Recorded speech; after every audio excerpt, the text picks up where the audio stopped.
ৰত্ন ব্যৱসায় কৰিলো ধন টকা পইচাৰ ৰত্ন সোণৰ ব্যৱসায় হীৰাৰ ব্যৱসায় এইবোৰ ব্যৱসায় কৰিলে কোটি কোটি টকা পাব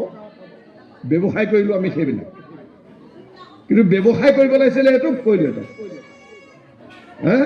গতিকে 100 বছৰৰ কাৰণে পঢ়াইছে মনুষ্য আয়ুৰ বৰ্ষৰ সংখ্যাৰ অৰ্ধেকন স্কুললৈ যায় জানিবা নিদ্ৰা 80 বছৰে যেনিবা জীয়াই থাকিলে আধা সন্তানে গ'ল কিমান গ'ল 40 বছৰ গ'ল থাকিলে 40 বছৰ 20 বৰ্ষ যায় উমলন্তে নেইদহ বৰ্ষ ধনক উপাৰ্জনতে বৃদ্ধ কাল যায় খেকে বৰ্ষ 20 একো কাৰ্য সাধিবাক নাহিকে হ'ব হয়নে গতিকে সেইকাৰণে আমাক কৈছে যে তোমালোকক এইটো কাৰণে পঠাইছো এইখিনি কাম কৰা আৰু মোৰ